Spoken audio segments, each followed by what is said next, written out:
పెద్దలందరికీ వందనాలు, పిల్లలకు ఆశీస్సులు. నా పేరు ప్రసాదరాజ్ అండి. సమాజంలోని ఉన్న ఒక రుగ్మత గురించి మాట్లాడుతున్నాను. గత 4 భాగాలుగా వీడియోలో నాకున్న 8 సంవత్సరాల న్యాయవాదిగా 30 సంవత్సరాలు న్యాయమూర్తిగా ఉన్న అనుభవంతో ఆ యొక్క విషయం మీద నా అభిప్రాయాన్ని మీతో పంచుకున్నాను. అంటే విడాకుల దాని మీద, విడాకులకు కారణాలు ఏమిటి, పల్లెలు ఎలా ఉన్నాయి, పట్టణాలు ఎలా ఉన్నాయి, కారణం ఏమిటి, అసలు విడాకులకు ఎవరు బాధ్యత, ఈ విషయాలను మాట్లాడుకున్నాము. ఇక ఈరోజు విడాకులకు ఉన్న పద్ధతి ఏమిటి, అంటే విడాకులు తీసుకోవాలి అంటే ఏ పద్ధతి పాటించాలి. మీరు విడాకులే ఉండకూడదు వద్దని అంటున్న మీరు మళ్ళీ ఇదెందుకండి అనుకుంటారేమో. మనం ఎంత అనుకున్నా కొన్ని సందర్భాల్లో అవసరం వస్తున్నాయి. చాలా ఎక్కువ మంది విడాకులు కడుతున్నారు. సో ఆ విడాకులలో చట్టం ఏం చెబుతుంది, సరైన పద్ధతి గురించి కూడా తెలుసుకుని ఉండడం అవసరం.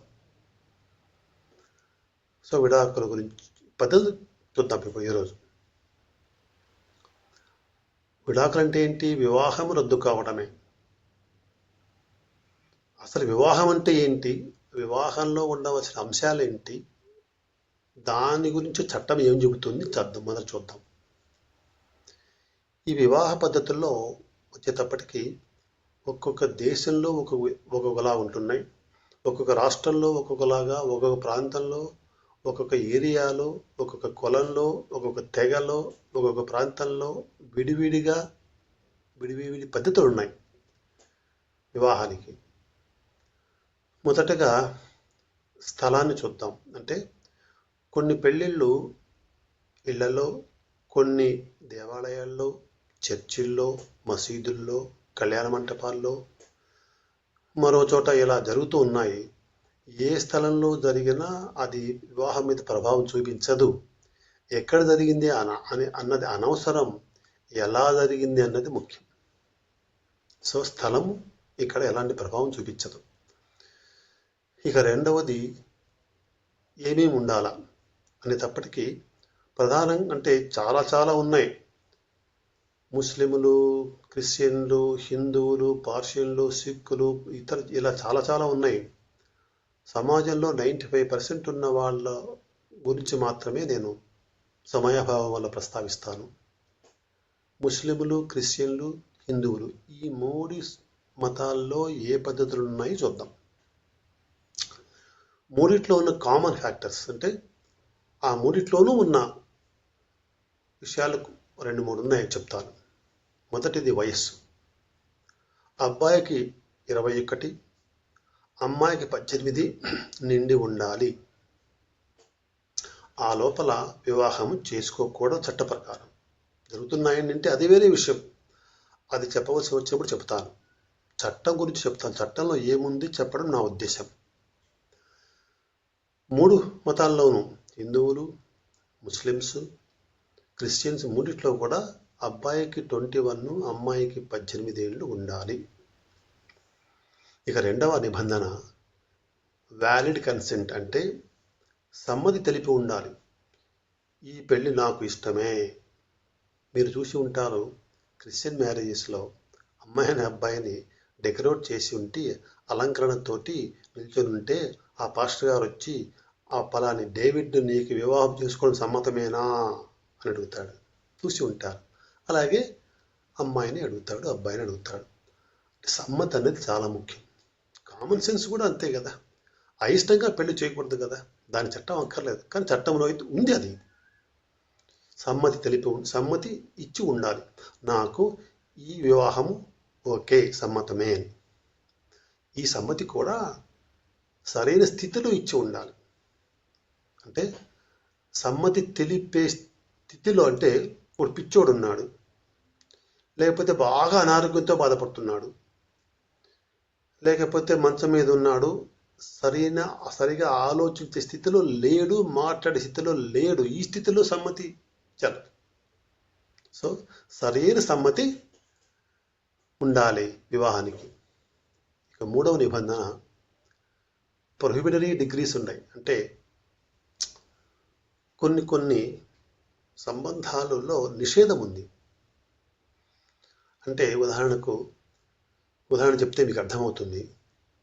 ఇప్పుడు 2 తెలుగు రాష్ట్రాలు తీసుకుందాం. తెలుగు రాష్ట్రాల్లో సిస్టర్ యొక్క కూతుర్లు నాకు మేనకోడళ్ళు అవుతారు. వాళ్ళని నా కొడుకు చేసుకోవచ్చు,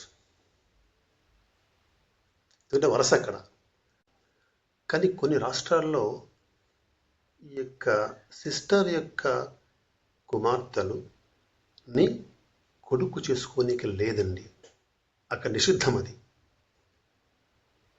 అక్కడ వాళ్ళు చెల్లెల వసలు అవుతారు. కొన్ని రాష్ట్రాల్లో అన్న కుమార్తెలు మామూలుగా తమ్ముని కుమార్తెలు కానీ, అంటే సోదరుడి కుమార్తె కూడా నాకు కుమార్తె అవుతుంది వరుసకు. కానీ ఇక్కడైతే చెల్లెల కూతురు వరుస, కొన్ని రాష్ట్రాల్లో వాళ్ళను కొడుకులకి పెళ్లి చేసుకుంటున్నారు, వరుస అవుతుందండి. ఇలా ఒక్కొక్క ఏరియాలో కొన్ని నిషిద్ధమైన బంధుత్వాలు ఉన్నాయి. ఆ కేటగిరీ వాళ్ళలో పెళ్లి జరగకూడదు. నెక్స్ట్, ఈ 3 ప్రధానంగా ఉంటాయి కామన్గా 3 మతాల్లో.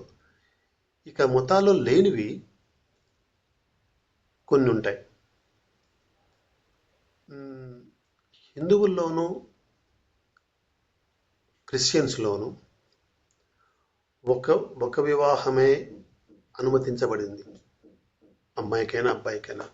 రెండో వివాహం నిషిద్ధము. క్రిస్టియన్స్లో ఎక్సెప్షనల్ కేసెస్లో కొన్ని ఉన్నాయి, అది వద్దు ఇప్పుడు. ఇక్కడ 99% క్రిస్టియన్లు కూడా, హిందువులు సరే ఒక వివాహమే అనుమతి. ఆ వివాహం అమలులో ఉన్నంత వరకు రెండో వివాహము చెల్లదు. భార్య బతుకుండగా కాదు నేను వాడిన పదం. వివాహము అమలులో ఉండగా రెండో వివాహం చెల్లదు. అంటే మొదలు భార్య బతికి ఉంటుంది,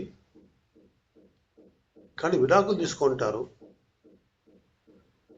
తీసుకున్నాము కదా, రెండో వివాహం చేసుకుంటాంలే అనుకుంటారు. ఈ విడాకులు కూడా సరైన పద్ధతిలో తీసుకొని ఉండరు కనుక వివాహం రద్దు కాలేదు, కాబట్టి రెండో వివాహం చెల్లదు. ఉదాహరణ చెప్తా మీకు అర్థం కావడానికి. ఒక భర్త మరో ఆమెతో ఉండిపోయి కొన్ని నెలలు, కొన్ని సంవత్సరాలు ఆమెతోనే ఉండి ఇంకా పిల్లలు కూడా అవుతారు. ఈ భార్య సరే ఇంకెందుకు గొడవ అని ఈమె మరొకరితోనో లేకపోతే ఈమె వదిలేస్తుంది, ఇంకా సరే నా భర్త లేళ్ళి అనుకుంటుంది. ఒక్కొక్కసారి ఇద్దరు కలిసి ముందుకు వస్తారు రెండో వివాహానికి. అంటే మొదటి భార్య సమ్మతి తెలుపుతుంది, ఏమని, నా భర్త రెండో వివాహం చేసుకోవచ్చు అని. కొన్ని సందర్భాలు జరుగుతాయి, పిల్లలు లేకపోవడము, మరో కారణము. సో మొదటి భార్య సమ్మతించి ఉంటుంది రెండో వివాహానికి. లేకపోతే వేరే అబౌట్ నాట్ నోన్, అంటే భర్త వెళ్ళిపోయింటాడు ఎక్కడికో, తెలియదు అసలు అతను బతికున్నాడా చనిపోయాడా ఎక్కడున్నాడు ఎలా ఉన్నాడు కూడా ఏమీ తెలియదు. అటువంటిప్పుడు ఆయన ఏమీ విషయం తెలియదు ఆయన గురించి, ఇంకా చేసుకుందాంలే రెండో వివాహము అనుకోవచ్చు. ఈ 3 సందర్భాల్లోనూ, నేను చెప్పిన 3 సందర్భాల్లోనూ వివాహము రద్దు కాలేదు. కొన్నింటి సమ్మతి ఉంది రెండో వివాహానికి, అయినప్పటికీ కూడా ఇవన్నీ కూడా చెల్లవు. వివాహము కోర్టులో మాత్రమే రద్దవుతుంది. వీళ్ళు రాసుకున్న భార్యాభర్తలు, మేము ఇద్దరము విడిపోతున్నాము, మాకు ఒకరికొకరు సంబంధం లేదు, ఎవరి జీవనం వాళ్ళది, ఒకరి జీవితంలో మరొకరు జోక్యం చేసుకోకూడదు, ఇలా ఏమి రాసుకున్నా, ఎంతమంది పెద్దలు ఒప్పుకున్నా కోర్టులో నుంచి రాంది వివాహము రద్దు కాదు. కానీ చాలా ఉన్నాయి కదండి సమాజంలో, చూస్తున్నాం కదా అనుకోవచ్చు. నిజమే, మొదటి వివాహం రద్దు కాకుండా రెండవ భార్యతో ఉండడాన్ని చూస్తాం కొన్ని కుటుంబాల్లో. అక్కడ సమాజం ఒప్పుకోవచ్చు, ఆ 2 కుటుంబాలు ఒప్పుకోవచ్చు, మొదటి భార్య ఒప్పుకోవచ్చు, పోలీసులు, ప్రభుత్వము ఎవరు ఎంత ఒప్పుకున్నా ఆ వివాహము రద్దు కోర్టులో కాలేదు కాబట్టి మొదటి వివాహం అమలులో ఉన్నట్టే. కాబట్టి రెండవ వివాహం చెల్లదు. చట్ట ప్రకారం కుటుంబాలు ఒకటే ఉండొచ్చు, అది వేరే చట్టం చెప్తున్నా, నా ఉద్దేశం అది. చట్ట ప్రకారం చెల్లదు. మొదటి వివాహం అమల్లో ఉండగా రెండవ వివాహం జరిగితే ఆ రెండవ మహిళకి భార్య హోదా రాదు. ఎందుకంటే భార్య హోదా కొన్ని సందర్భాల్లో అవసరం. ఇప్పుడు నీకు భరణం కావాలి. భరణం అంటే భర్త నిర్లక్ష్యం చేస్తే కొంతమంది కోర్టుకు వెళ్ళి భరణం అడుగుతున్నారు. ఆ రెండవ భార్య అడగడానికి లేదు, ఎందుకంటే ఆమెకు భార్య హోదా రాలేదు. ఇలా కొన్ని చోట్ల ఆ భార్య హోదాలో అన్నప్పుడు కొన్ని అనానుకూలాలు, హక్కు కాదనడము, ఇబ్బందులు ఎదురవుతాయి. కాబట్టి హోదా మాత్రం రాదు. ఆలోచించుకోండి. పిల్లలకు మళ్ళీ సంబంధం లేదు. రెండవ భార్యకి పుట్టిన పిల్లలైనా, అక్రమ సంబంధానికి పుట్టిన పిల్లలైనప్పటికీ కూడా ఆ పిల్లలకి మొదటి భార్య పుట్టిన పిల్లలకి కూడా సమానమైన హక్కు ఉంటుంది. ఎందుకంటే వాళ్ళే తప్పు చేయలేదు కదా. పెద్దలు చేసిన పొరపాటుకు పిల్లలకు శిక్ష వేయడం తప్పు. నీవు రెండవ భార్యకి పుట్టావు, ఉంచుకున్నామకి పుట్టావు, అక్రమ సంబంధానికి పుట్టావు, నీకు హక్కు తక్కువ అంటే అన్యాయమే. వాడిదే తప్పు లేదు కాబట్టి. సరే, ఆ సబ్జెక్ట్ వేరే, లోపలికి వెళ్ళాను. ఇలా మొదటి వివాహం అమల్లో ఉండగా రెండో వివాహం చెల్లదు. ఎవరెవరికి? హిందువుల్లోనూ ముస్లింల్లోనూ. హిందువుల్లో, క్రిస్టియన్స్లో. ముస్లిమ్స్లో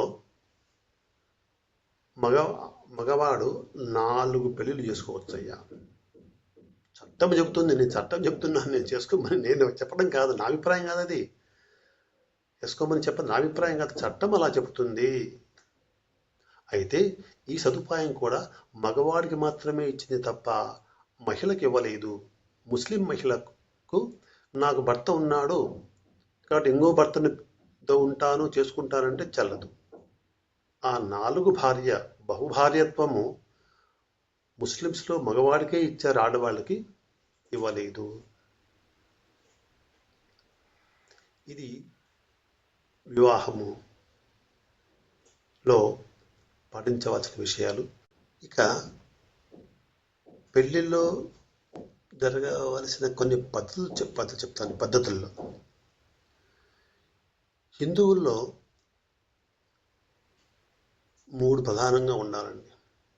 ఒకటి మంగళసూత్ర ధారణ,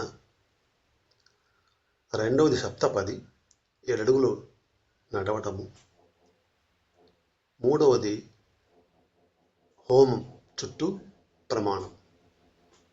ఇవి ఉండాలి. సాక్షుల విషయం వచ్చేటప్పటికీ ముస్లిమ్స్లో 2-3 తెగలు ఉన్నాయి, సన్నీలా అని, షాలా అని. కొంతమందికి సాక్షులు ఉన్నారు, 2 తప్పనిసరిగా ఉండాలి. కొన్ని తెగల్లో ముస్లిమ్స్లో సాక్ష్యం అక్కర్లేదు. క్రిస్టియన్స్లో ఉండాలి. ఇక పెళ్లి జరిగే స్థలం చెప్పాను, అనవసరం. ఇక పెళ్లి కూడా రిజిస్ట్రేషన్ తప్పనిసరి చేసింది హిందూ కమ్యూనిటీలో. వాస్తవానికి ఈ మూడు కమ్యూనిటీ గురించి మాట్లాడుకుంటున్నాం, 3 మతాల గురించి: హిందువులు, ముస్లింలు, క్రిస్టియన్లు. ఈ 3 మతాలకి 3 ప్రత్యేకమైన చట్టాలున్నాయి వివాహంలో. హిందూ మ్యారేజ్ యాక్ట్ హిందువులకి, క్రిస్టియన్ మ్యారేజ్ యాక్ట్ క్రిస్టియన్లకి, అలాగే ముస్లింలు కూడా ప్రత్యేక చట్టం. 3 ఉన్నాయి. ఆ చట్టంలో పూర్తిగా వివరంగా రాయబడింది. ఇక రిజిస్ట్రేషన్ కూడా వివాహానికి తప్పనిసరి చేశారండి.